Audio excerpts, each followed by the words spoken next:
tumores esto no es exactamente así. En el cáncer de la mama esto es así. Razón por la cual se comenzaron a implementar tratamientos sistémicos después de realizar tratamientos quirúrgicos o radiantes. Por eso, si uno analiza la historia de los tratamientos antineoplásicos que se deben emplear en los humanos, esto es así porque en 1945 se encontraron las experiencias de Joseph Mengele, el célebre médico nazi, que había realizado en los campos de concentración. Fíjense ustedes, las dos personas más odiadas del nazismo son Hitler y un médico. Eso explica que en Nuremberg, en Tokio, en Helsinki y en Venecia son todas reuniones de la Asociación Médica Internacional, se hayan ido pautando cuáles son las normas éticas de la investigación en seres humanos, que ningún médico puede desconocer so pena de dejar de ser médico. Si desconoce eso, está faltando a los derechos humanos fundamentales para su práctica cotidiana. Esencialmente, ¿qué es lo que sostienen estas normas? Estas normas sostienen que toda vez que se haga investigación humana, se haga en el laboratorio de experimentación en tejidos de cultivos o en animales de laboratorio. Por lo tanto, todo aquel que empieza una experiencia sorteando la fase de investigación del laboratorio empieza yendo en contra de los principios internacionales de investigación humana. Lo segundo que sostiene es que los pacientes deben tener pleno conocimiento de que se está realizando una investigación a la cual deben asentir libremente. Lo que se llama el conocimiento informado. El consentimiento, perdón, informado. No necesariamente esto significa que esté firmado, ni necesariamente debe ser escrito, aunque es deseable que así sea. Pero sí debemos tener la certeza de que el paciente sabe que se está investigando, de que sabe cuál es el sentido de esa investigación y de que sabe que si no quiere que se realice en él esa investigación, su relación médico-paciente no puede sufrir ninguna alteración de ninguna naturaleza. Y lo tercero es que el paciente puede abandonar la experiencia que se está llevando a cabo en cualquier momento por el simple arbitrio de su voluntad. No necesita absolutamente ninguna otra cosa. Estos tres puntos son los puntos básicos. Entonces, ¿cómo se aplican estas normas internacionales en el desarrollo de una droga para el tratamiento del cáncer? En primer lugar, hay una fase 0, o fase de investigación preclínica, en la cual la droga es testeada en su eficacia antitumoral en un panel de cultivos de tejidos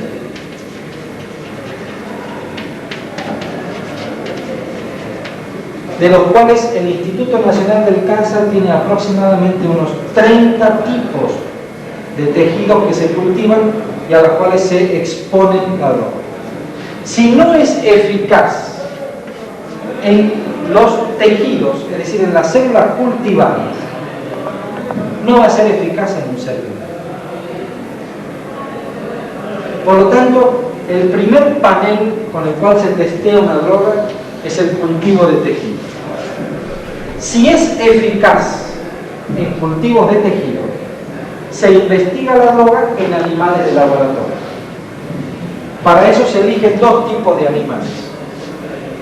Los animales portadores de tumores animales, esto es, animales enfermos,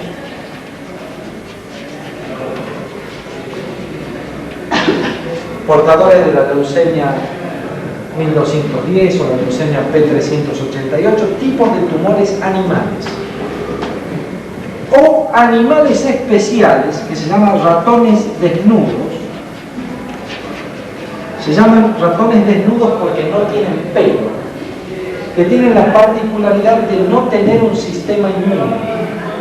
Son animales de laboratorio, creados en el laboratorio y que no pueden sobrevivir fuera del laboratorio, pero que al no tener sistema inmune se les puede inyectar un tumor humano y estudiar el efecto en los ratones de la medicación contra un tumor humano, es decir, lo que se llaman trasplantes humanos de tumores. Por ejemplo, cáncer de mama humano implantado en el ratón o melanoma humano implantado en el ratón. Si la medicación es eficaz en los animales de laboratorio, se inician las fases de investigación humanas. Las fases de investigación humana son 4.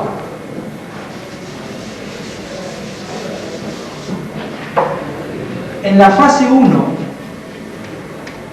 se busca la dosis máxima tolerable y la toxicidad dosis limitante. Esto significa cuál es la máxima dosis que yo puedo dar y por qué toxicidad no puedo administrar más dosis que esa. Para eso se empiezan las dosis con 1/10 de la dosis letal 50 del ratón, que es la dosis que mata a la mitad de los animales. Por eso necesito la experimentación animal indispensablemente, porque si no, uno no sabe con qué dosis puede comenzar una investigación humana. Y se van incrementando estas dosis paulatinamente hasta llegar a él. Esto se hace tanto en voluntarios sanos como en pacientes sin posibilidades terapéuticas que acepten voluntariamente llevar a cabo este experimento. Prácticamente en nuestro país no se realizan estudios de fase 1. Prácticamente la mayoría de los estudios de fase 1 se realizan en Estados Unidos o en Europa, aun cuando actualmente hay algunos médicos que han hecho capacitación en Estados Unidos y en Europa, especialmente en Holanda, sobre investigación de fase 1. En la fase 2 se estudia la eficacia de esta medicación en un tipo determinado de tumor.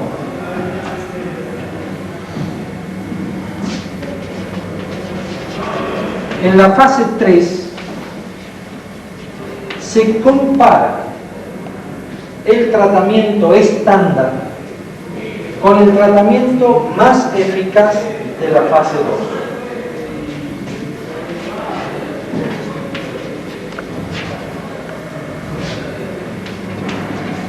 Y en la fase 4 se estudian las toxicidades alejadas de las drogas. Por ejemplo, infertilidad, trastornos de escolaridad o segundos tumores. Está rigurosamente establecido cómo se deben evaluar a los pacientes en estas condiciones. Y se evalúan básicamente dos cosas. Una se llama respuesta, que se evalúa en disminución o incremento de las metástasis de los pacientes que están recibiendo este tratamiento. Y se evalúan tiempos en los cuales un tiempo es el tiempo libre de enfermedad. Esto es, si se puede obtener una remisión completa, es decir, desaparición de todas las evidencias de enfermedad diseminada, hasta tanto reaparezca la enfermedad, ese tiempo se llama libre de enfermedad.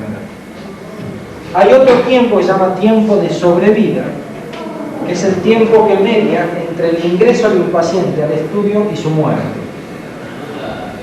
Y hay otro tiempo que se llama tiempo libre de síntomas, en el cual se evalúa cuánto mejora la sintomatología de un paciente frente a un tratamiento determinado. Cada vez más se intenta englobar estas mediciones en un índice que se llama índice de calidad de vida, que es un resumen de cómo impacta en el tiempo, en los síntomas y en la respuesta del tumor estos tratamientos. Y cada vez más se intenta hacer estándares universales de evaluación de tratamientos para que puedan ser comparables todos los tratamientos ofrecidos.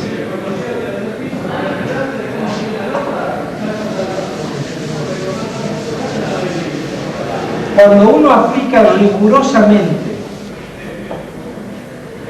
todos estos métodos de investigación por cada 15.000 productos estudiados en la fase 0, solo 1.500 productos pasan a fase 1, solo 150 productos pasan a fase 2, solo 15 productos pasan a fase 3 y solo un producto resulta ser superior a los tratamientos estándares.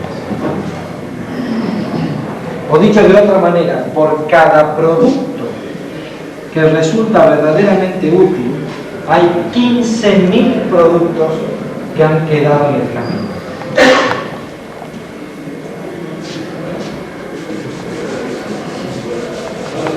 Sin embargo, si uno analiza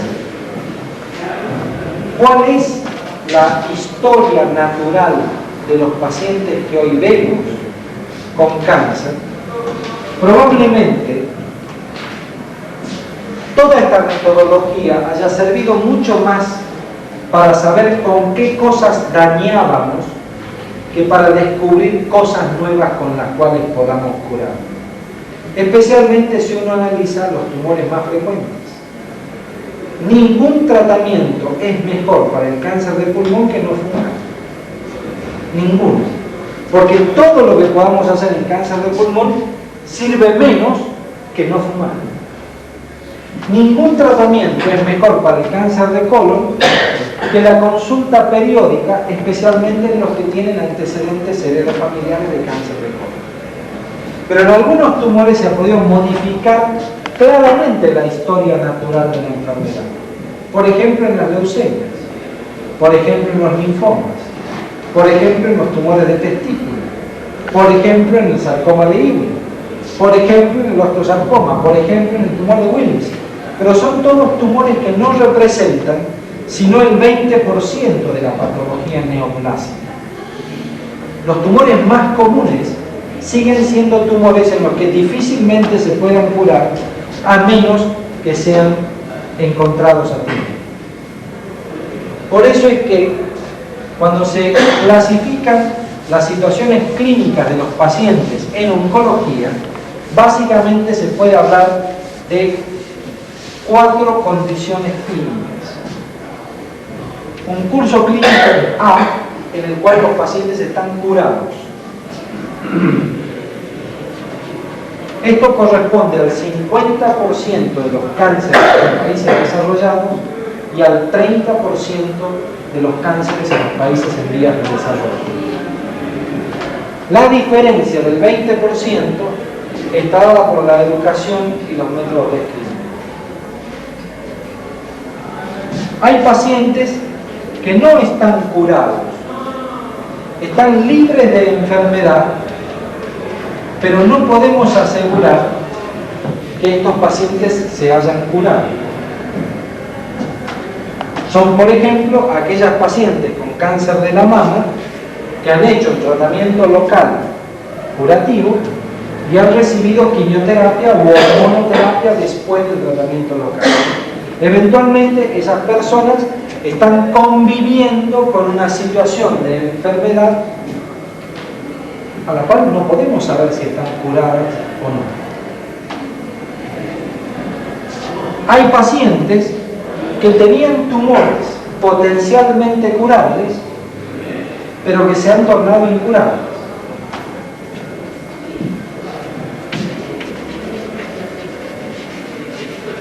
Y finalmente hay pacientes que debutan con situaciones tumorales que no tienen posibilidades de curación.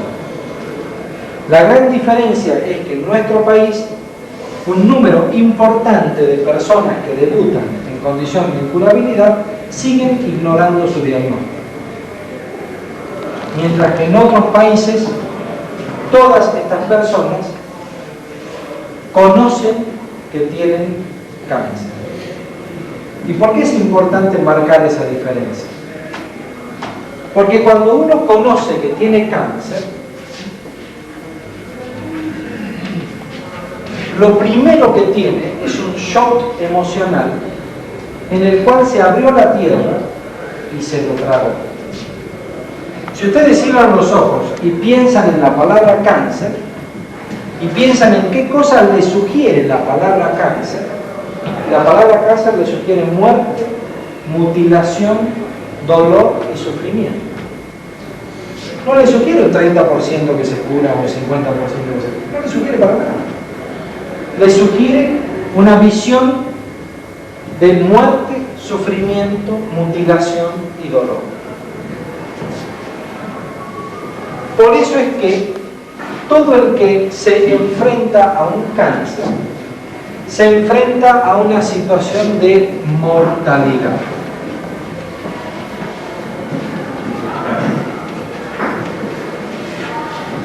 Probablemente nadie mejor que Elizabeth Kubler-Ross para describir las fases por las que atravesamos cuando nos enfrentamos a una situación de mortalidad. No voy a juzgar cuál es la situación actual de Elizabeth Kubler-Ross. Voy a respetar lo que sostuvo del enfrentamiento de la muerte, que sigue siendo válido para la mayoría de los médicos para entender los fenómenos que atraviesan los pacientes. ¿Por qué actualmente qué pasa? Ha dejado el ámbito de la ciencia estricta y tiene algunas situaciones que no son compatibles con un análisis estrictamente científico. Pero su trabajo sobre la muerte y los moribundos sigue mereciendo el respeto científico de haber sido la mujer que puso en la palestra una forma de enfrentarse a la mortalidad. Sus últimos trabajos no tienen el rigor y la seriedad que uno desea.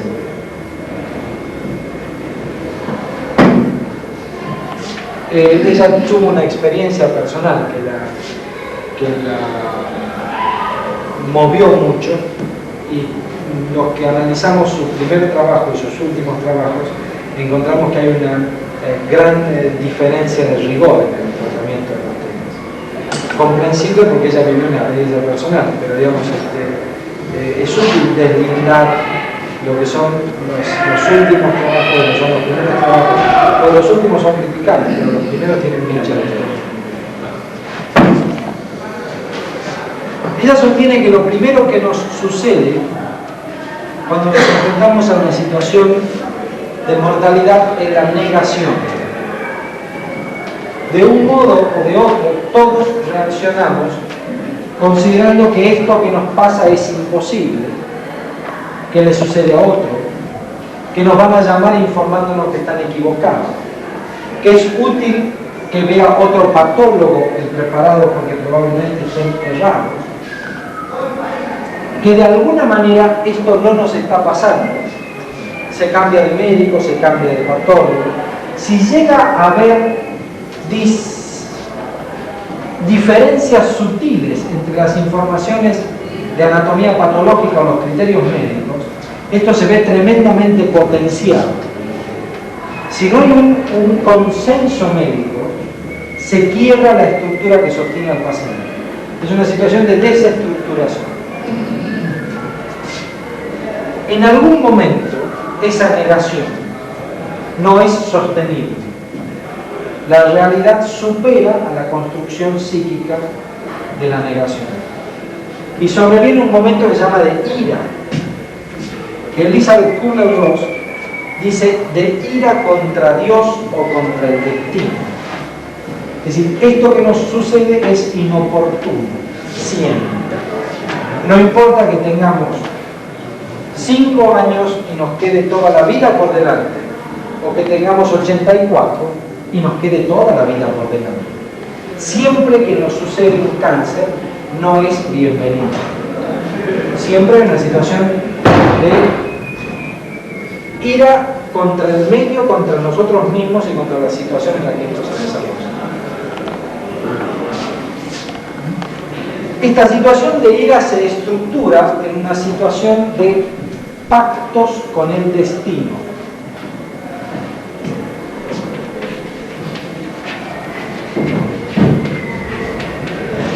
¿Qué significa? Que uno acepta que tiene un cáncer, pero establece un trato contra lo que nos queda por vivir. Aceptamos el cáncer, pero no que nos vayamos a morir de cáncer. O aceptamos que nos vamos a morir de cáncer, pero no ahora. En la medida de lo posible, en el próximo siglo. O cuando nuestra nieta cumpla 62 años. O cuando nazca el hijo de fulano. Siempre intentamos un poquito más. Esto es muy importante. Porque esta situación de pacto con el destino es una situación de absoluta fragilidad de la persona, que es invivenciable por los que no tienen cáncer. Todos los que creemos que no tenemos cáncer en estos momentos, no podemos aceptar la situación de pacto con el destino. Por ejemplo, si alguien nos dijera que un médico ugandés orinándonos nos cura de cáncer, todos aquí diríamos, ni pienso ir al médico ugandés. Pero si tuviéramos cáncer, el olor a orina sería bastante más importante de lo que creemos. Estamos tan frágiles que un estudio llevado a cabo en el Princess Margaret de Toronto, en Canadá, estudió cuál era la situación frente a los tratamientos de los médicos, las enfermeras, los familiares y los pacientes con cáncer. Y entonces, una de las preguntas decía, si a usted le ofrecen hacer una medicación que tiene el 1% de chances de controlar los síntomas, aun cuando no lo beneficie en términos de sobrevida, ¿la haría o no? Y entonces contestaron los médicos. El 97% dijo no. Contestaron las enfermeras. El 70% dijo no. Contestaron los familiares. El 65% dijo no. Contestaron los pacientes con cáncer. El 75% dijo sí. ¿Qué es lo que varía entre un grupo y otro? Que tienen cáncer. ¿Por qué es importante eso? Porque eso significa que toda persona que ofrece una alternativa terapéutica a un paciente o a un familiar en esa condición, si esa alternativa no tiene bases racionales, es un cretino. Sin ofender a los cretinos. Porque en realidad es algo mucho más grave que eso. Está aprovechándose de una situación de libertad severamente condicionada. Probablemente alguna vez los abogados o los legisladores se ocupen de ver cuánto condicionamiento tiene una persona en estas condiciones para poder juzgar adecuadamente a todos los que trafican ofreciendo situaciones indebidas a personas que no tienen prácticamente capacidad de negarse a elegir. Son delincuentes. No tengo duda de eso. Todos los pactos que se hacen con el destino fracasan. De alguna manera, la enfermedad nos gana siempre. Y entonces suceden periodos de depresión.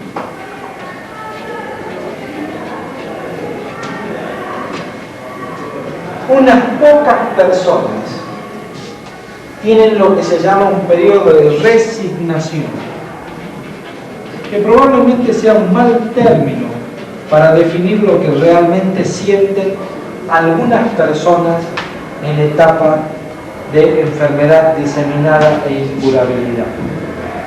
Probablemente el único término que se le parezca sea el de libertad. ¿Sí? Libertad. Todos en nuestra vida hacemos elecciones en las cuales siempre dejamos cosas para mañana, porque creemos que existe un mañana. Y entonces hipotecamos momentos presentes por cosas que van a suceder mañana. Por ejemplo, escuchamos a un obeso barbudo que nos habla de charlatanismo en casa. Probablemente si alguno de nosotros conociera que su vida está limitada, habría elegido otra cosa. Si alguien pensara, no sé si mañana voy a estar vivo, hoy habría hecho otra elección. Eso es importante, porque siempre que uno analiza la comunicación de la verdad y el enfrentamiento con la muerte, no deja de sorprenderse con personas que al enfrentarse con la muerte adquieren una situación de bienestar, de libertad y de equilibrio que no tenían previamente. Y esto no se debe a ningún tratamiento de ninguna naturaleza, sino que está adaptándose a una situación de vida en la cual acepta que nada fuera de su voluntad tiene valor. Y para eso no se necesita ningún método psicológico demasiado rimbombante y ningún tratamiento metódico de lo que quieran. Muchas personas llegan a eso sin ninguna preparación y sin ningún método. Sí. ¿Y eso no debería ser la forma permanente? Eso depende. Estas etapas no se viven en forma sucesiva. No digo del que esté enfermo o el que no lo esté. Es una forma de vivir. Es difícil saber cuál es la mejor forma de vivir. Lo que es seguro es que cada uno debe encontrar la que sea la mejor. Probablemente, para algunas personas, esa es una forma ideal de vida. Probablemente para otras no. Y lo importante no es la receta de cocina, sino la base de esto está en descubrir que hay por lo menos 3 momentos en los cuales nuestra situación puede ser llamativa. Un momento en el cual alguien sumamente racional obre irracionalmente. Es razonable que eso suceda, es una manera de adaptación al problema. Por eso no nos llama la atención que haya médicos, excelentes médicos, que cuando tienen un cáncer piensen en una gripe, en una celulitis, en una inflamación del músculo, en una fractura normal. Están negando, están actuando razonablemente. Y hay que tener muchísimo cuidado con obligarlos a la aceptación de una verdad. Pero también hay que tener muchísimo cuidado con potenciar su negación al infinito. Ni una cosa ni la otra. Que hay un momento de máxima fragilidad, donde la persona está sometida a una situación en la cual casi no puede negarse a elegir. Por eso nos llama la atención que los sobrevivientes después se escandalicen de las elecciones que hicieron o de las que permitieron hacer y se arrepientan de haber caído en manos de charlatanes, pero deben entender que en esa situación casi no tenían libertad. Aquí la responsabilidad no está de parte del que elige, sino de parte del que brinda una falsa opción, que es otra cosa. Y finalmente hay una etapa en la cual puede haber un bienestar que no necesita de ningún método, de ninguna naturaleza, y que forma parte de su adaptación a la forma de enfrentar este problema. Por eso, yendo estrictamente a los métodos alternativos, llamados así como una de las formas de desdibujar el charlatanismo, porque en realidad se han llamado medicinas no ortodoxas, medicinas no probadas, medicinas alternativas, medicinas holísticas.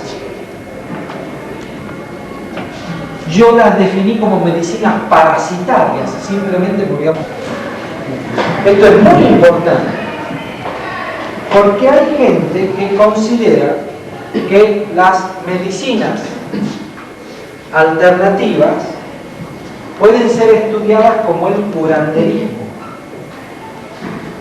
Pueden ser estudiadas como el curanderismo, pero uno no debe olvidar que el curandero ofrece un discurso no médico. ¿Esto qué significa? Que la persona tiene mayor libertad entre elegir un discurso no médico y un discurso médico que cuando se le ofrecen dos discursos médicos. El grado de libertad con la cual una persona elige ir a un curandero o ir a un charlatán es diferente, porque está mucho más condicionada la persona que va a un discurso médico falaz. Es mucho más difícil seleccionar, sobre todo cuando el segundo punto que tienen en común las medicinas alternativas es seguir la ola de lo que se considera en esos momentos la mejor y más moderna forma de práctica médica. Es muy interesante ver cómo en la década del 20, que es la época de la revolución en la física, los rayos, los átomos, las medicinas alternativas eran físicas, eran energías. Así surgió la magnetoterapia, la electroterapia y por supuesto la energía psíquica, aquella que no puede ser medida, no puede ser cuantificada, pero causa bienestar. Hoy lo llamaríamos ondas positivas u ondas negativas. Ingresan en ese mare magnum de cosas que no tienen ninguna asidero, pero forman parte de este discurso. Y por supuesto, más modernamente ingresa en este discurso el llamado túnel fotónico, de los cuales uno de los miembros más importantes del CAIC, que es el doctor Sarabí, tiene un estudio que se titula. El túnel fotónico es fantástico. Es una caja negra de cables que no produce nada, excepto ganancias pingües para quien la aplique. porque no tiene ningún otro beneficio comprobado. Es útil ver cómo en la década del 30 o en la década del 40 las medicinas alternativas fueron píldoras, linimentos o productos manufacturados en la época de la eclosión de la industria farmacéutica. Es útil ver cómo en la década del 60 hace su aparición el primer producto argentino de chanterismo reconocido en la lucha contra el cáncer, que se llamó Creviosen. El Creviosen era un extracto de la carne que dos médicos yugoslavos produjeron en Buenos Aires y patentaron en Chicago. Por lo cual es razonable ver que eran charlatanes, pero no eran idiotas. A la hora de pero fueron presos en Alemania. Después se produjo en Europa. Pero fueron presos en Alemania. Porque fue un gran escándalo. El Creviosen fue el primer producto exportado, pero se patentó en Estados Unidos. El laetrile fue otro producto que en la década del 70 causó gran escándalo. Pero nuestro país, en charlatanismo, y no es porque uno desee ser el mejor o el único, tiene claramente algunas condiciones que lo hacen particular. Y quizá en ese sentido, Crotoxina, en el Centro Nacional de Investigaciones Científicas y Técnicas. Este es un orgullo que no lo tienen muchos países. Nosotros tenemos un producto que fue producido en lo más granado de nuestra investigación científica y que se aplicó en un hospital municipal. Se discute mucho de la razón por la cual se generó el escándalo, bla, bla, bla, pero uno no debe olvidar que el primer escándalo surgió porque él lo patentaba. El primer escándalo surgió entre Tramesan y Vidal por ver quién patentaba la crotoxina.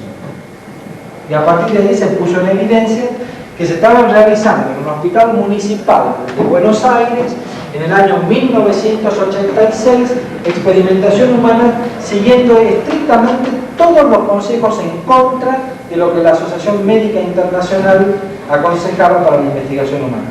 Ese es un detalle, digamos. Que se haya hecho después de la investigación preclínica es un detalle argentino. No, es un problema nuestro. ¿Cuál es el problema básico de crotoxina? Miren, el problema básico de crotoxina podría ser definido como el exitismo argentino. Porque fíjense, ¿tiene base racional pensar que un veneno de serpiente puede matar células? Sí. ¿Tiene base racional hacer experimentación preclínica para ver si el veneno de serpiente sirve? Sí. ¿Tiene base racional hacer todas las experimentaciones preclínicas que a ustedes se les ocurran? Sí. ¿Qué pasa si no sirve? Nada. No sirve.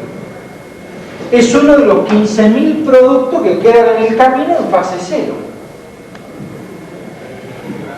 ¿Le sirve a un médico hacer esa investigación? Sí, pero fantástico. ¿Le sirve a la humanidad que se haga una investigación con crotoxina en fase 0? Pero no le quepa la menor duda. ¿Se puede modificar la molécula en la búsqueda? Sí, todo está perfecto. Se pueden aislar las enzimas del veneno, todo eso está fantástico, hacerlo en fase 0. ¿Qué no tiene sentido? Hacer experimentación humana antes de hacer la experimentación preclínica. Ellos no tienen ni pies ni cabeza. ¿Y qué otra cosa no tiene ni pies ni cabeza? Y bueno, miren, en 1987, después del gran escándalo, 3 laboratorios de primera línea del CONICET informaron: señores, la crotoxina no sirve. Muy bien. Y en 1989, en medio de la campaña presidencial del presidente Menem, la señora Zulema Yoma sostuvo: y vamos a rescatar la crotoxina. ¿Qué tiene que ver eso? Es un problema político. que no tiene absolutamente nada que ver con la investigación clínica. Tanto es un problema político que desde el mismo Ministerio o Secretaría de Ciencia y Técnica, el doctor Mantega impulsa investigaciones. Impulsa 13 investigaciones, de las cuales 2 investigadores serios le dicen no sirve. Y un grupo de Rosario, que no tiene demasiados antecedentes, les dice en un tumor, en un sarcoma de la rata, se produjo necrosis. Y entonces, ¿qué se concluye? Vamos a seguir investigando con crotoxina. Y entonces ya sí, a uno le parece estar en medio justito del Camanache. Uno dice, bueno, la verdad no entiendo nada. Porque si aquí el problema era la ignorancia de 3 médicos que no tenían los mínimos conocimientos de ética como para llevar a cabo una investigación y se transformó en un problema público escandaloso, uno dice, bueno, hay un escándalo. Muy bien. Si se hicieron los estudios después de la experimentación humana, lo cual está mal, y demostraron que no servían, uno dice, bueno, está bien, ya está. Pero que se resucite el problema a los fines de continuar, no le veo demasiada razonabilidad. De todas maneras, sí, a los fines de darles una cita bibliográfica, les aconsejo al último gente, para tomar, digamos, la misma reseña bibliográfica que se puede, bueno, analicen, ahí por lo menos hay un tipo que dice que hicieron la investigación y no sé. Y el segundo problema es el método ANSI, que también otra maravilla argentina.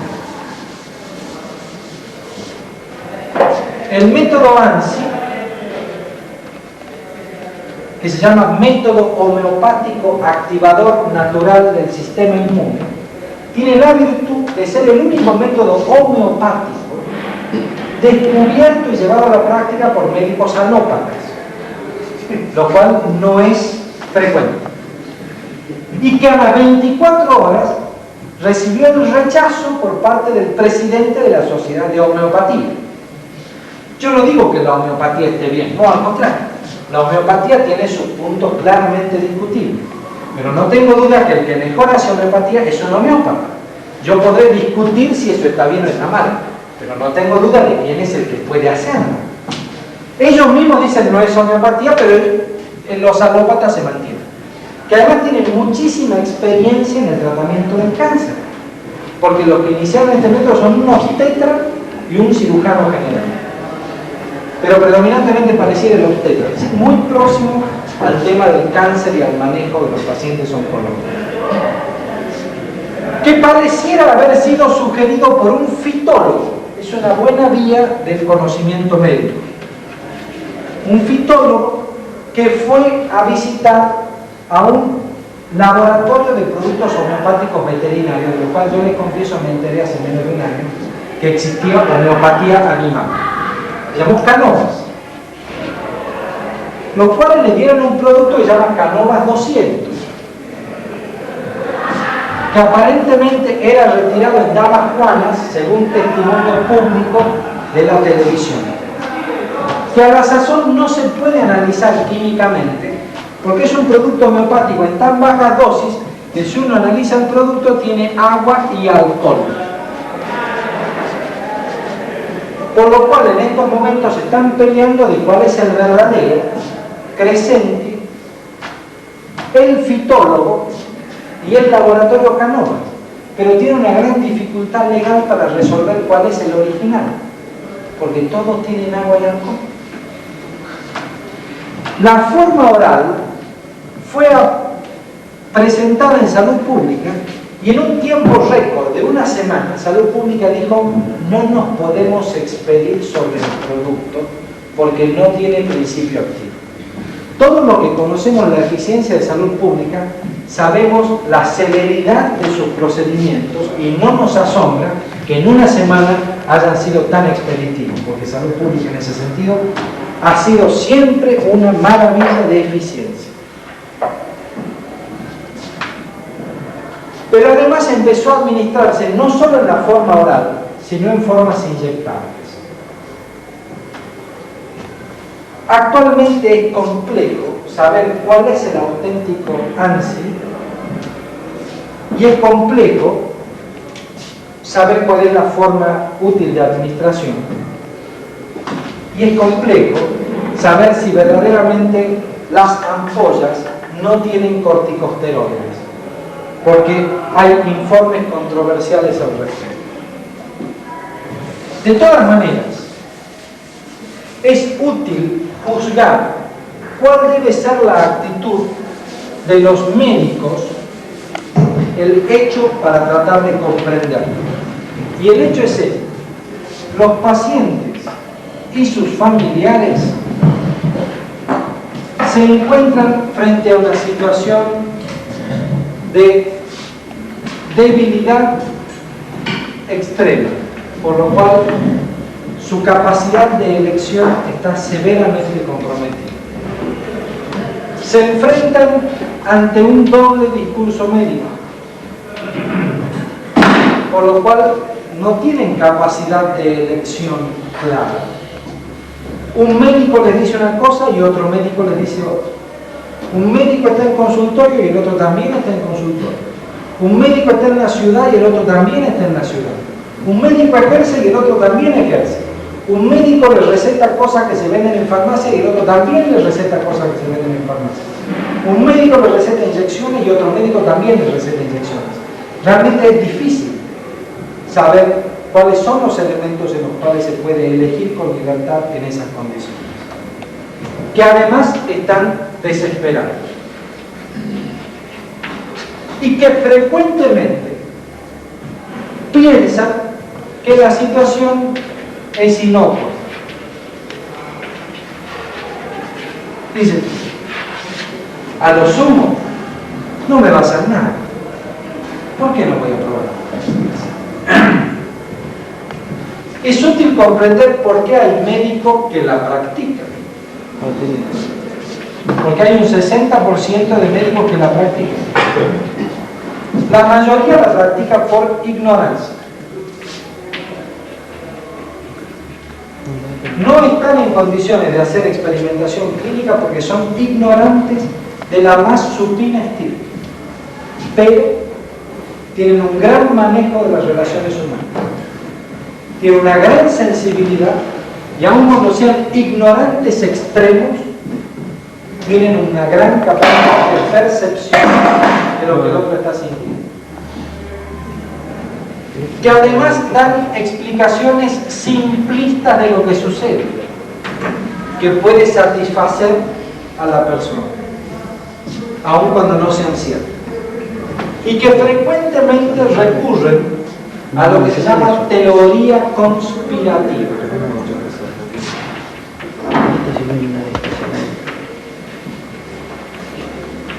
La teoría conspirativa sostiene que hay un grupo de médicos que forman el establishment médico, que persiguen a unos pocos médicos que saben exactamente cómo curar afecciones, que si se curan llevarían a la quiebra a todos los médicos del establishment, que lucran con el mantenimiento de una situación de cura precaria, por la cual siempre son necesarios. En general, en el mundo, en la política, en la vida, los que son perseguidos las pasan mal. Yo siempre a mis pacientes les digo, averigüe qué auto tiene el médico alternativo. Porque yo tengo un Dodge 1500 modelo 80 super picado, que no lo quieren ni los ladrones. Entonces, averigüelo, porque por ahí hasta le regalo el mío y me llevo el de él a los fines de que digamos se sienta menos perseguido. No tengo la menor duda que gane. Es útil esto porque les preguntan a médicos serios sobre si pueden o no recibir medicinas alternativas. Muchos de los médicos la toleran por ignorancia.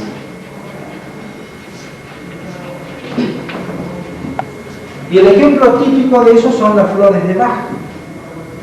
No hacen nada. Pero yo les aseguro que la mayoría de los médicos que sostienen que no hacen nada, ni siquiera conocen de dónde vienen las flores de Bach.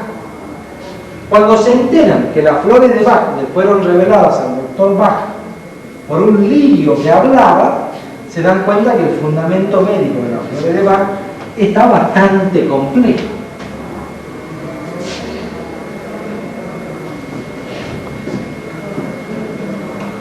Algunos médicos toleran la práctica de otros médicos por un falso sentido de la ética.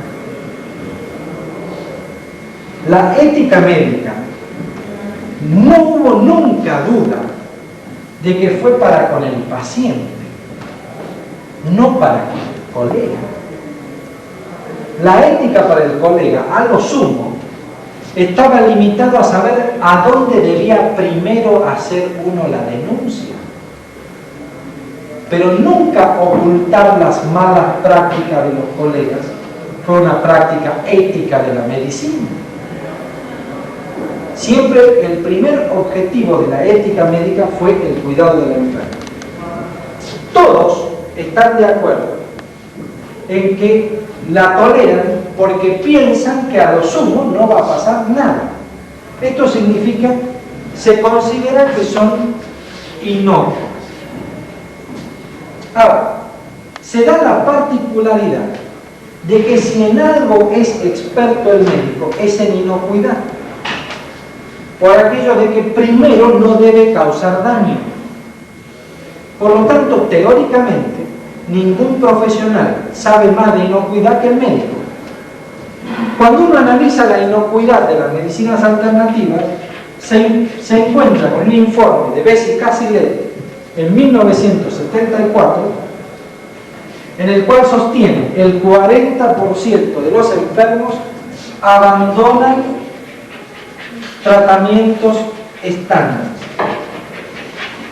Se consideran tratamientos estándar aquellos que curan o prolongan la sobrevida. Y nosotros tenemos el caso de una paciente que consultó con un tumor operable de cabeza y cuello, hizo ANSI y 6 meses después tenía un tumor inoperable de la cual murió.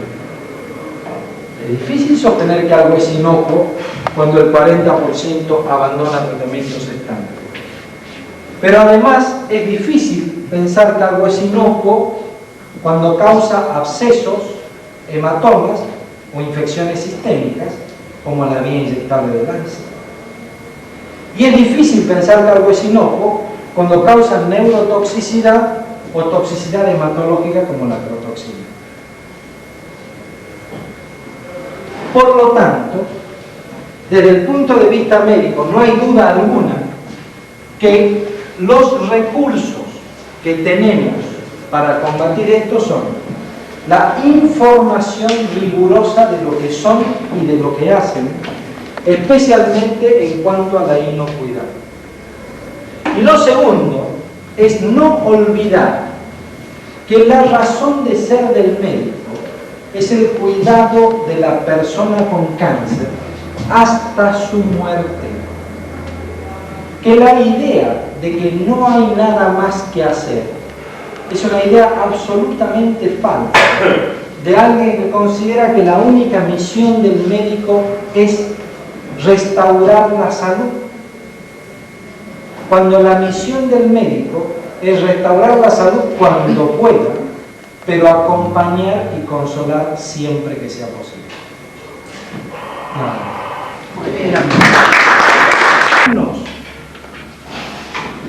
Hay 1000 profesores full time en la universidad. En Estados Unidos el promedio es que por cada 1000 alumnos hay 950 profesores full time. En Harvard, por cada 1000 alumnos hay 3000 profesores full time. En Buenos Aires, por cada 1000 alumnos hay 7. ¿En medicina o en toda la universidad? En toda la universidad. En medicina es un poquitito más, es 7,1. Hay 7. Es decir, que lo primero es que cuando uno dice, bueno, ¿Por qué nos pasa esto? Bueno, una de las cosas que nos pasa es que tenemos una universidad que no funciona adecuadamente. ¿Cuándo una universidad no funciona adecuadamente? Y cuando las tres cosas para las que sirven no se cumplen. Cuando los que van a estudiar no estudian, cuando los que van a enseñar no enseñan, y cuando los que van a investigar no investigan. Yo creo que tiene que llevarnos a la reflexión muy profunda de que la agrotoxina haya surgido en el CONICET. Yo creo que no es un problema al cual uno pueda soslayarlo y dejarlo pasar como un accidente. Creo que está expresando una situación que es compleja. Y que la persona que está al frente del caso Matera está hablando y cosas que dice. Entonces, mientras la universidad siga siendo un terreno al cual nadie le dé solución, porque pareciera que la solución es que surjan nuevas universidades. Nadie arregla la universidad vieja.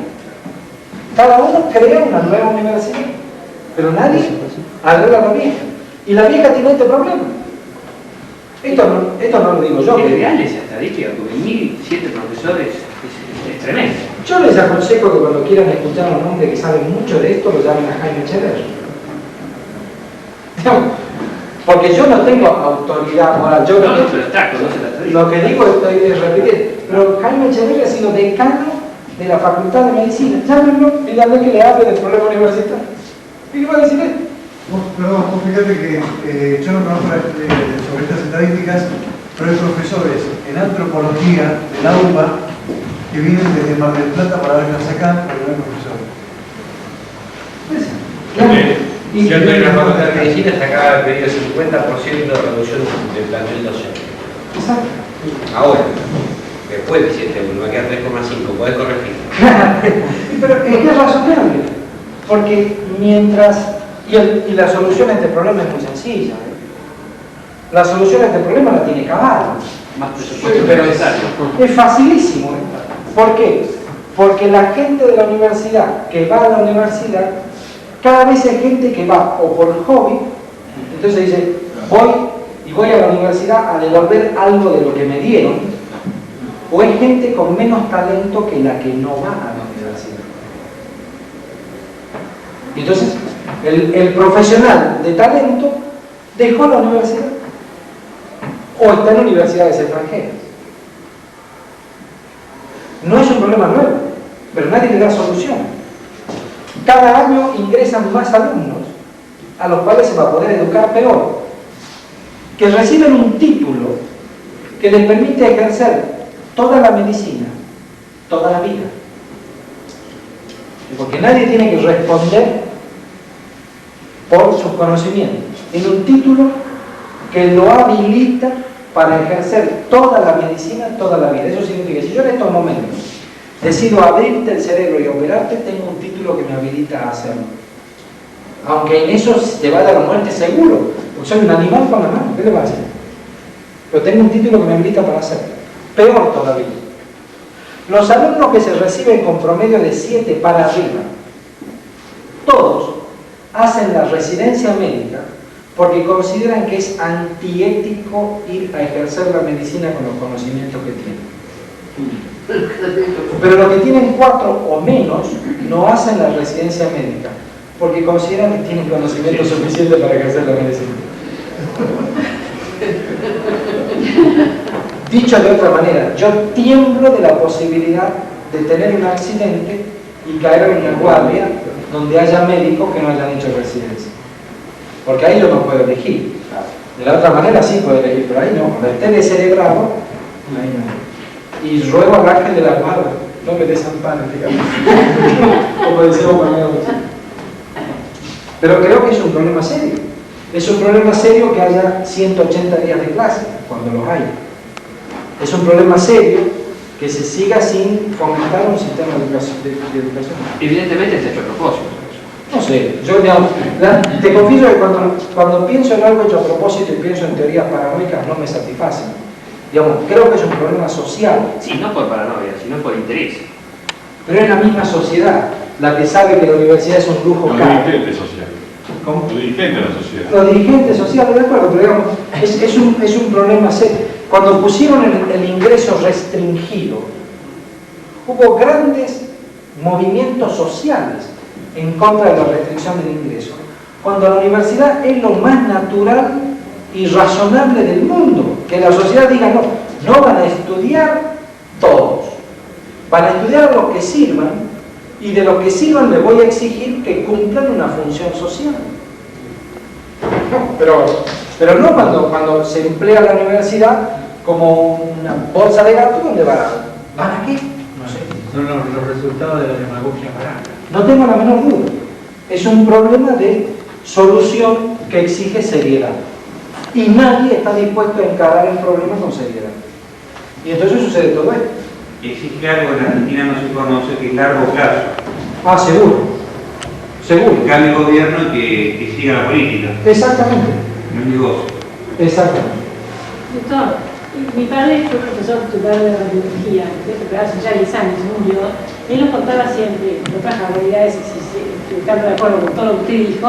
Por ejemplo, él daba clases acá en San Martín, ¿no?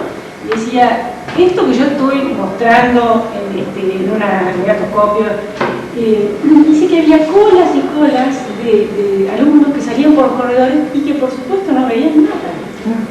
Y él explicaba todo, pero ahí quedaba. Entendí que Veronese había manifestado en 1970 que la operación radical no tenía ningún... Pero se siguió aplicando 20 años después. Sin duda. La inercia en la adquisición de los conocimientos es claramente un problema médico que está estrictamente relacionado con él. Cuanto mejor sea una facultad, cuanto más formados sean sus profesores, cuanta mayor competencia haya entre sus profesores, cuanto mayores concursos haya entre sus profesores, cuanto mayor libertad tenga el alumnado para elegir, cuanto más discusión haya en su foro, tanto más rápidamente se aplicarán los conocimientos. Cuanto menor sea eso, tanto más dogmática será la enseñanza, tanto más rígida, tanto más difícil será discutirlo. Vaya a la Facultad de Psicología y discute el psicoanálisis. Vaya, discútalo. Vaya como alumno y plantee que no está de acuerdo con eso. Y explíqueme cómo hace para levantar el aplazo. Y entonces muchos van y dicen, yo repito como un loro lo que me piden y explíqueme dónde está el universitario. ¿Dónde está el hombre que está buscando críticamente la verdad? Y se transforma en un secundario más. Hay que estudiar de este librito, este número de páginas, para rendir con él. Y entonces no hay posibilidad de que los conocimientos que se adquieren se vuelquen rápidamente. ¿Sí se dice? Quería hacer una pregunta. El origen, la causa, la etiología del cáncer, ¿puede ser psicológica? No hay ninguna evidencia que haya demostrado que haya un origen psicológico del cáncer. El primero que planteó eso fue Galeno, que planteó allá a principios del primer milenio que había una relación entre los melancólicos y el cáncer. Y esto lo hizo probablemente porque vio el melanoma, que es un lunar que da múltiples metástasis de color negro. Y él debe haber pensado que eran acúmulos de bilis negra, por eso melancolé, la bilis negra. Nunca se ha podido demostrar un origen psicológico del cáncer. Porque hay estadísticas, por ejemplo, cuando se hace la investigación de la persona que tiene ya el cáncer, que 2 o 3 años antes ha tenido trastornos o que se le murió un familiar. No hay duda alguna de que esas estadísticas son reales y tampoco hay duda alguna de que son comunes. Pero, por ejemplo, las personas irritables, o en el caso de la ira que se mencionó antes, o las personas que tienen una tendencia a tomar las cosas a la tremenda, en términos vulgares, tienen una predisposición, o las personas que tienen una predisposición genética, porque eso sí. Eso es otra cosa. Pero predisposición genética existe. Hay una predisposición genética a ciertas neoplasias. Cáncer de la mama, cáncer de tiroides medular, cáncer de colon familiar, hay una predisposición, cáncer de pulmón. El hijo de un paciente con cáncer de pulmón que fuma tiene casi 10 veces más chance de tener un cáncer de pulmón que otra persona. Pero cuando hay una predisposición genética, también puede haber una predisposición psicológica, es decir, la persona tiene una predisposición psicológica, absolutamente no genética, sino psicológica. Eso es más difícil, ¿sabes por qué? Porque la predisposición genética es demostrable. Vos podés hacer un árbol genealógico y demostrarlo. La predisposición psicológica es tan compleja que... No, yo me refiero a la persona que conoce su genética, que sabe que hay una predisposición genética y que psicológicamente eso le incide a elaborar. Vos sabés, La predisposición genética no es determinante, no significa que porque tenga esa predisposición se va a producir el hecho. no, pero Hay es, una predisposición. pero es una predisposición. Una predisposición. Todos los estudios psicológicos no pueden demostrar absolutamente Pero nada. entraría dentro de lo que hablábamos antes, la negación, la ira, la paz. Pero eso es cuando uno se enfrenta al conocimiento del cáncer. Esas son reacciones normales frente a una Pero situación. si sabe que esa anormal. predisposición, que por ejemplo sus padres, sus ancestros han muerto de cáncer, en su familia hay gente que ha muerto de cáncer, esa persona está más predispuesta psicológicamente Eso es difícil, digamos, porque por eso lo tienes que... a sugestionar. Digamos, como hipótesis es probable, pero hay que demostrar que eso se traduce en términos de una mayor incidencia de cáncer, independientemente Me de parece que hay genética. estadísticas, parece que hay estadísticas. Hay estadísticas que muestran estrictamente lo contrario. ¿Sí? No han podido, de ninguna manera se puede afirmar científicamente de un origen psicológico del cáncer. Sí. A través de la experiencia que vos tenés, cuando a una persona se le dice que tiene cáncer, en grupos, así digamos, de grandes cantidades de personas, ¿qué pasa con la evolución de la enfermedad, con el tratamiento? ¿Es mejor que una persona sepa que tiene cáncer o no? En general estoy hablando, en los casos particulares. Claro, yo diría que es difícil hacer una generalización. En principio te diría, toda persona que va a recibir un tratamiento es mejor que sepa que tiene cáncer.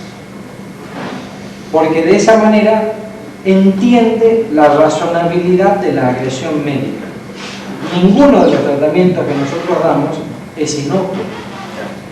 Todos los tratamientos que nosotros damos son agresivos. Producen caída del pelo, náuseas, vómitos, bajan los glóbulos blancos, exigen que el paciente cumpla con determinados periodos de tiempo.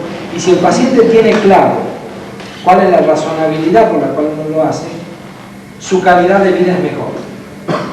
Acepta los tratamientos con mayor facilidad y cumple con mayor asiduidad el tratamiento. ¿Sabes por qué te lo decía? Por el tema de las medicinas alternativas. La persona que acude a una medicina alternativa, el efecto placebo que puede tener sobre que sepa que tiene una enfermedad o que no sepa puede ser distinto, por eso te lo Sin digo. duda. Lo que sucede es que lo contrario también es cierto. Si no va a realizar ningún tratamiento y no sabe lo que tiene, hay personas que viven mejor sin hacer nada y sin saber lo que tienen. Lo que es muy difícil de establecer es una situación racional en la cual alguien sepa lo que tiene y no haga nada. Es decir, dicha a una persona que tiene cáncer, no hacerle nada es casi imposible. Le resulta muy difícil a esa persona convivir con una situación en la cual dice, tengo cáncer y no me están haciendo nada. Y allí es donde recurren frecuentemente a métodos alternativos en la búsqueda de placer. Claro, por eso, porque si la persona no sabe nada, sería una forma de poder comprobar la eficacia psicológica que puede tener el cáncer, la aflatoxina, porque si él no sabe lo que tiene. Si se mejora, quiere decir que entonces la parte psicológica tendría una función importante. Yo diría que en los pacientes míos que no sabían nada y que recibieron subrepticiamente alguna de estas medicaciones, yo no noté ningún beneficio, más allá del beneficio atribuible a suspender una terapia. Por ejemplo, dijeron, lo operaron, y a las 2 semanas de la operación era otra persona con el cáncer. Voy a decir, pero querido, cualquier persona a las 2 semanas de cualquier operación es otra persona. ¿Por qué? Porque pasadas 2 semanas y te sentís mucho mejor que cuando te abrieron, mucho mejor, sos otra persona. Lo mismo sucede cuando se terminan los rayos. Alguien dice, era increíble, empezó el cáncer cuando terminó los rayos. Y a los 2 meses era otro tipo. Doctor, ¿hay estadísticas con la cantidad de muertos que hay con el cáncer? La cantidad de muertos que hay con el cáncer solamente la podrían brindar los Hansen. Digamos, yo te puedo decir que en los pacientes que que han recibido ANSI, yo no he visto ninguna modificación de la historia natural de su tumor, excepto empeoría. Dicen que están muertos prácticamente todos los que se matan, pero no hay estadísticas. Y que no creo que la lleven ni ellos. Esto seguro. Pero sería útil preguntársela, porque son los que tienen que tenerlo. Yo quería preguntar si el espíritu de lucha por la vida, de disponerse a combatir la enfermedad, influye en una prolongación de la vida o mejoría en caso de una enfermedad terminal. Casi no tenemos duda de que sí. Entonces infartó seguro. Casi no tenemos duda de que sí, porque no tenemos dudas de que eso es real, pero no está cuantificado. ¿Qué es lo que sucede? Hay una serie de factores que le suceden a las personas que luchan en relación a las personas que no luchan y que no pueden ser cuantificadas. Por ejemplo, son mejor atendidas por sus médicos. ¿Por qué? Porque exigen más que la persona que no lucha. Consultan más tempranamente con síntomas. ¿Por qué? Porque se dan cuenta y se prestan más atención que otros. Cumplen las prescripciones. Cumplen las prescripciones médicas con mayor facilidad que otros. Entonces son tantos los factores que influyen que es difícil saber cuál de todos esos tiene trascendencia final. Pero el resultado es seguro que en términos de calidad de vida tienen mejor calidad los que luchan que los que no luchan. Y entonces en esa escala que va de la negación a la resignación, ¿no está la etapa de la negación influyendo positivamente en la lucha por la calidad de vida? Muchas veces la negación es operativa, muchas veces la negación es contraria. Los que están resignados no dejan de luchar, luchan de otra manera. Por eso decía que el término resignación no es un término adecuado.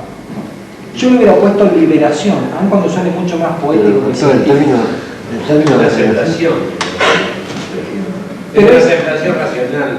Claro, pero además de eso, digamos, es una situación de máxima libertad, ¿no? Digamos, en nuestra vida estamos siempre muy condicionados. En esa situación casi no tienen condicionamiento. Yo tengo en estos momentos un hombre que es una maravilla, que es un pintor que tiene un tumor de cabeza y cuello que lo está matando, que él sabe que lo está matando, que está con una traqueostomía y que pinta. Entonces él me dijo una cosa que a mí me dejó muy marcada. Me dijo, en la vida hay dos cuadros que son fáciles de pintar. Uno es blanco y no dice nada, y el otro es negro, tampoco dice nada. Dice, las personas que me miran me ven o en blanco o en negro, y la realidad es que para poder pintar se necesita esa sutil combinación de blancos y de negros que generan una figura. Y él dice, la vida en estos momentos, escribe, pero no puede hablar, para mí es esa combinación. No todo en mi vida es negro. Hay momentos que son blancos por los cuales vale la pena vivir. Y yo me está viviendo en su máxima libertad, está pintando. Casi no puede hacer otra cosa, pero tampoco quiere hacer otra cosa.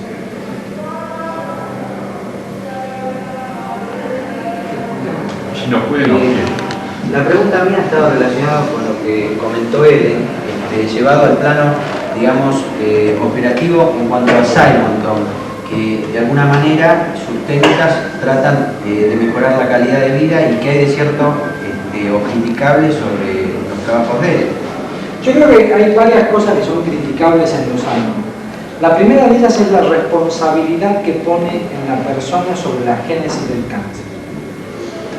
Pocas cosas son más penosas para una persona que atribuirle a su condición psíquica su enfermedad, una suerte de búsqueda voluntaria de la enfermedad, que eso es tremendo, especialmente cuando hay algunas enfermedades relacionadas con el estilo de vida. Por ejemplo, los pacientes que tienen SIDA no se buscaron el SIDA, tendrán un estilo de vida que los pone en más o en menos riesgo, pero en definitiva yo no soy quien para cargarles sobre su afección mi concepción de su estilo de vida. Entonces, lo primero es que tenemos pacientes que se sienten muy apesadumbradas por la responsabilidad que tuvieron en la búsqueda de este problema. El segundo problema serio con los Simonton es el voluntarismo en la curación. Es decir, se va a curar el que quiere curarse y el que no, que se funda. Eso es mentira. Hay pacientes que no pueden curarse y hacen todo lo que está a su alcance para lograrlo. Y nosotros hemos tenido varios pacientes tremendamente angustiados por la dificultad en la visualización corporal y en la destrucción de células malignas. Por ejemplo, tuvimos una enferma que tuvo insomnio porque no podía visualizar el páncreas para destruir las células pancreáticas. Y ella estaba segura que se iba a morir por una metástasis en el páncreas. Y vivió muy mal. No es una buena calidad de vida de un método que no ha demostrado ninguna eficacia terapéutica desde el punto de vista científico en términos de curación.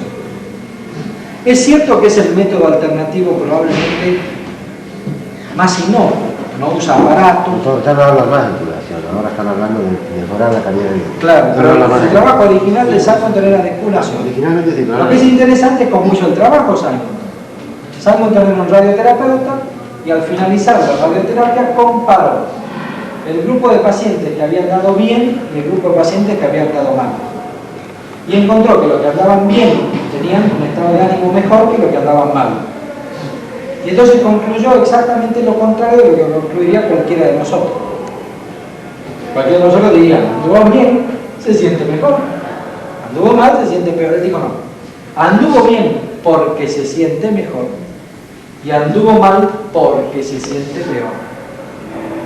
Y a partir de allí construyó todo su método, junto con el método de imaginería de Sigmund. En 1985 se comprometieron a presentar un trabajo prospectivo, randomizado, en el cual demostraran sus beneficios en términos de sobrevida. ¿Usted lo recibió? Nosotros tampoco. Han pasado 8 años y todavía no han presentado sus resultados. El Instituto Nacional del Cáncer llevó a cabo un estudio prospectivo y randomizado y demostró que no hay beneficios en términos de sobrevida. Entonces pasan a hablar de calidad de vida. El problema de la calidad de vida es que es un problema sumamente complejo para poder ser analizado y sus resultados son siempre conflictivos.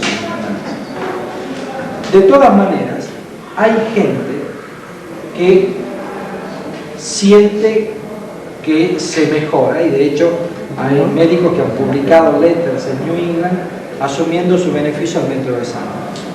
No hay ningún estudio científico que haya demostrado que el método de Simonton tenga alguna utilidad para alguien excepto para Simonton.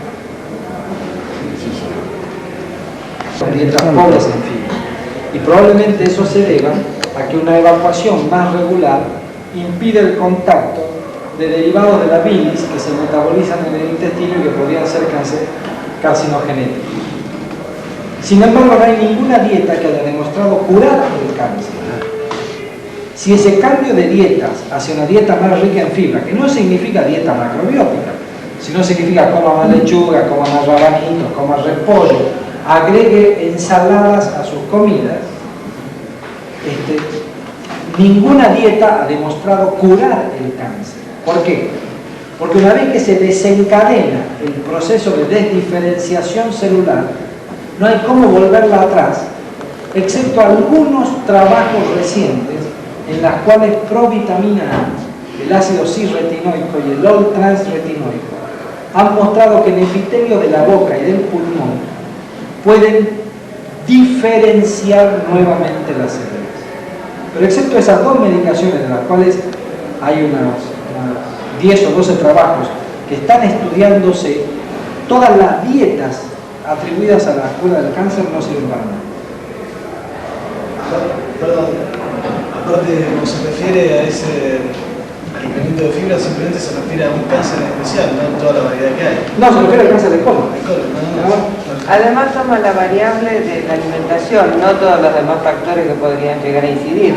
Porque si comparo un bantú con un señor que vive en Nueva York, hay otro montón de cosas. Sin duda. Pero básicamente, digamos, hay una suerte de consenso en que una dieta rica en fibras puede ser útil desde el punto de vista poblacional para disminuir la incidencia de cáncer de colon.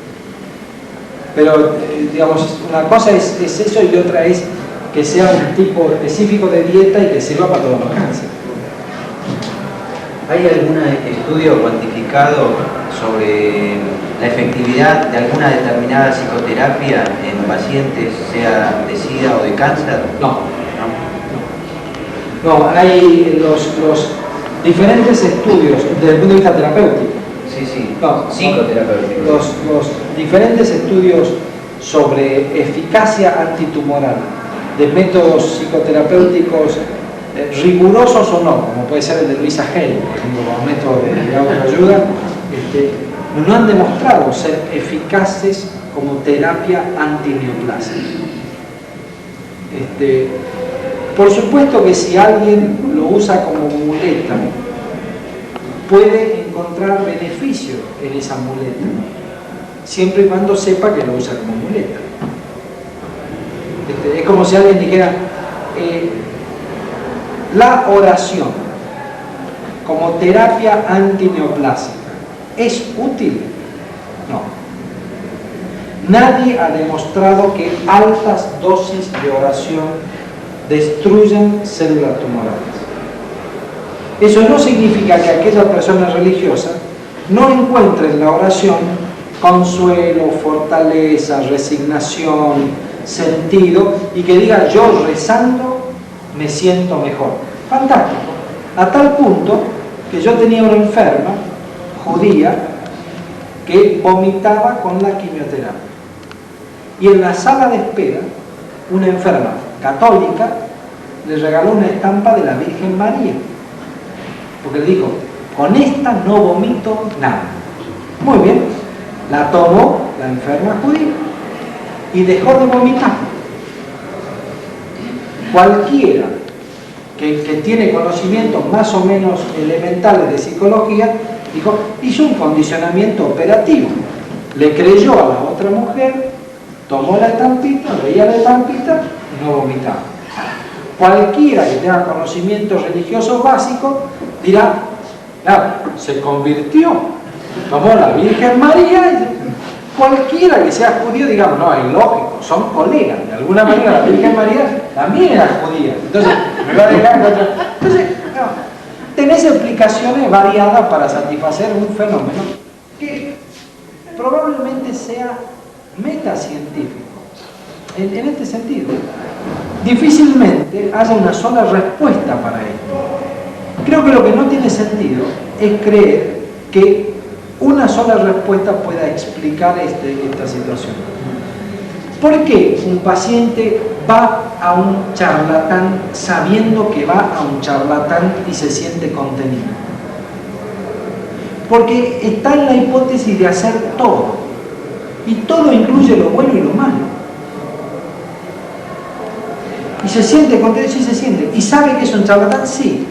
¿Y lo hace? Sí. ¿Qué es lo importante? Que sea un doctor libremente, aunque esté en contra de lo que nosotros pensamos. Lo que es inaceptable es que alguien vaya engañado, que alguien vaya creyendo con falsas expectativas, porque le puede suceder lo que le pasó a un paciente nuestro que hizo protoxina, que tenía un cáncer del cual sabía que se iba a morir, e hizo protoxina, y nos dijo, ¿sabe qué es lo que sucede? Me morí 2 veces. Y eso es terrible. Porque yo ya sabía que me iba a morir. Y cuando me prometieron la protoxina, sentí que me iba a curar. Y ahora sé que me mintieron. Todo este tiempo lo perdí al divino volumen. Y eso es inaceptable. ¿Hay factores predisponentes a distintos tipos de cáncer? Como el caso, por ejemplo, del corazón, que cigarrillo, Básicamente se conocen que hay cánceres que son hereditarios, se conocen que hay cánceres que no son hereditarios, se conocen que hay cánceres que están relacionados con tóxicos. El ejemplo típico es el cáncer de pulmón y el tabaco. El cáncer de pulmón es un cáncer raro hasta que se fumó. Y a partir de allí empezó el cáncer de pulmón a aumentar en los hombres. Y en la década del 50 las mujeres demostraron que son iguales que los hombres. Y entonces empezaron a fumar y estaban aumentando. Entonces, ¿sabes que es muy interesante eso? Porque probablemente el tabaco sea una de las pocas diferencias que nos quedan con los animales. Fíjate, hasta la década del 50 todos pensábamos que la gran diferencia del hombre y los animales era la inteligencia. A partir de la década del 50 es cada vez más complejo saber si la inteligencia es lo que nos diferencia de los animales.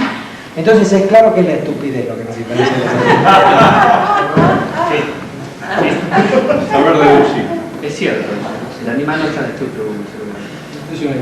No va a meter la pata en lo que va a volver. ¿Se sabe algo de la vitamina E? Una pregunta, cuando, por ejemplo, se aplica la quimioterapia, ¿no?, a los pacientes, y aplicar durante unos 6 meses, quería saber, ¿es posible que los efectos se den después de un tiempo, después de unos meses de haber sido aplicada? Sí, hay efectos a largo plazo, por eso es la fase 4. Por ejemplo, pueden aparecer infertilidad, puede aparecer retraso escolar en los chicos, puede aparecer trastornos endocrinos después de quimioterapia. ¿Puede haber efectos beneficiosos o curación después de varios meses de aplicada la droga? Es posible que en algunos tumores la muerte celular se traduzca por respuestas tardías, pero en general eso es muy infrecuente. Porque sé que con otras enfermedades, otras drogas, otros medicamentos, puede pasar eso. Es posible que con los modificadores de respuesta biológica el beneficio se obtenga 6 o 9 meses después de comenzada la aplicación, pero porque se aplican en forma continuada. Los modificadores de respuesta biológica se aplican mucho tiempo. La quimioterapia destruye como un agente antiinfeccioso. Mata una fracción de células en un momento dado. Es difícil pensar, se puede dar, en algunos tumores se puede dar, pero es difícil pensar en respuestas que sucedan cuando se suspendió el tratamiento un tiempo después. Eso no explica la razón por la que mucha gente que justifica la medicina alternativa dice, con la medicina tradicional hice esto, no tuve ninguna curación. Después me fui a lo otro y ahí me curé. Uno supone desde la racionalidad que es un efecto diferido de la medicina ortodoxa. Es posible que lo que sea diferido es el beneficio. Si alguien, digamos, si una mujer dice, yo tenía un nódulo de mama y me operé, comencé los rayos y me dieron quimioterapia, la verdad me sentía pésima, tiene razón, y a los 6 meses me sentía nueva, tiene razón, fue agredida desde el punto de vista local y desde el punto de vista sistémico, nunca tuvo evidencia de enfermedad diseminada, y lo que ella sentía era el efecto tóxico de la medicación que se estaba dando para un beneficio en términos de curación o de sobrevida a largo plazo. Pero cuando se suspende la agresión aparece la mejoría. Pero porque la radioterapia puede tener efectos sistémicos aunque se aplique localmente. Si alguien hace radioterapia en un dedo puede tener náuseas, pérdida de apetito, anemia, porque se modifican todas las células germinativas circulantes de la médula ósea y de la mucosa gastrointestinal y pueden tener náusea, vómito y sentirse mal. Y le están irradiando un dedo, pero repercute. Y eso mejora con el tiempo, ¿sí? Eso quería saber si se sabe algo sobre la vitamina E que habla de tanto. La vitamina E se usó muchas veces como un protector de epitelio. No ha demostrado utilidad la vitamina E. También se hablaba en la modificación en cuanto a los iones y a los radicales libres tisulares. Pero no ha demostrado ser útil en el tratamiento antineoplásico ni en la prevención del cáncer. No así la vitamina A, que en realidad no es la vitamina A, sino son retinoides, que hay algunos trabajos muy interesantes. Sí. Si tenés alguna información sobre algunos tratamientos, sobre distintos tipos de leucemias o linfomas, de cáncer de la sangre, que yo sé que estaban haciendo en Estados Unidos y consistían en darle una actividad física, o sea, lo que sería un sobreentrenamiento, ¿no? Un sobreentrenamiento aeróbico. Si tenés alguna información sobre eso. No tengo ningún conocimiento de que ni el entrenamiento aeróbico ni alguna forma específica de ejercicio haya beneficiado a los pacientes. No tengo ningún tipo. Muy fuerte para todos los pacientes. Y es claro que eso brinda un soporte para la calidad de los tratamientos, que es muy importante. Así han diseñado todo un sistema de administración ambulatoria de medicamentos oncológicos que permite que el paciente no sufra casi ninguna modificación de su estilo habitual de vida. Sí. ¿En qué etapa de la fase 0 fue descartada, digamos, la clotoxina? Eso, ya ves que cuando se hicieron los estudios fase 0, después de los estudios humanos, hubo 3 trabajos de gente de primer nivel, entre los que estaban Sacerdote de Lustig y Morro, que demostraron que no había actividad. Lo conozco, Marcos, es amigo mío. Bueno, es compañero de la escuela secundaria. Excelente. Después hubo una resucitación de la clotoxina y se le entregó a 3 grupos distintos. Y de esos 3 grupos distintos, uno de Rosario, en un tumor, en un sarcoma de la rata, demostró que había clotoxina. Y de eso se prende. Para decir, bueno, en realidad, el Instituto Nacional del Cáncer exige eficacia en no menos de 6 tipos celulares para demostrar que eso es. Y de hecho han sacado uno que era el leucemia 1210, porque casi con penicilina se producía muchas células. Ya no es un modelo experimental. Ustedes sí que dan pelota, ¿eh? Después se ve una manera de la posibilidad de hacer el pulmón.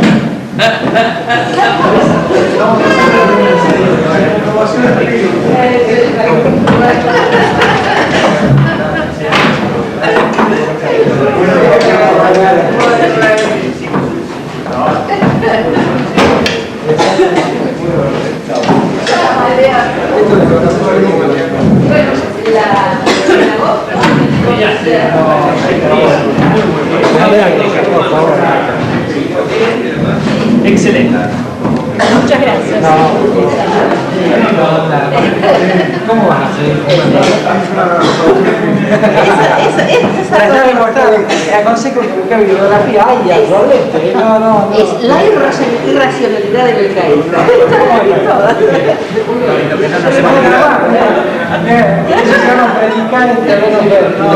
Mucha bola. Lo que pasa es que lo vemos a Chacón siempre en teleciencia. Entonces, ¿qué hacemos?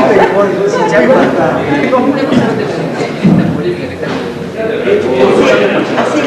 para dejar de fumar.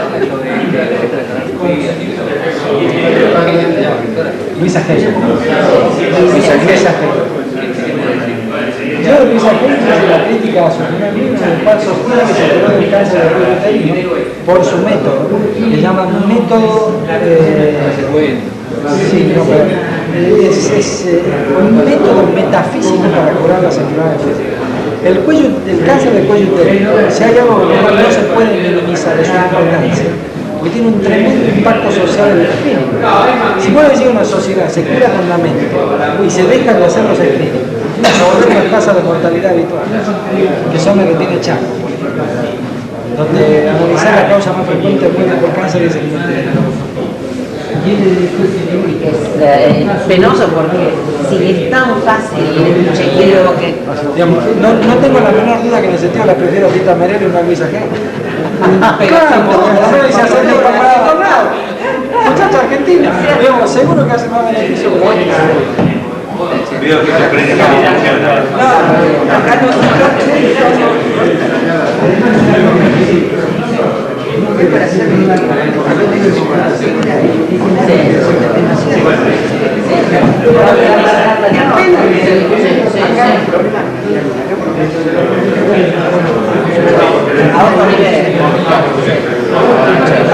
es un día viernes, más que ahora está caliente. Si vos te parece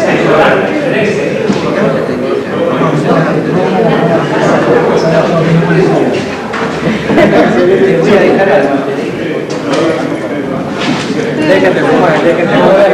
Por la excelencia a veces hace que déjate fumar. Chao.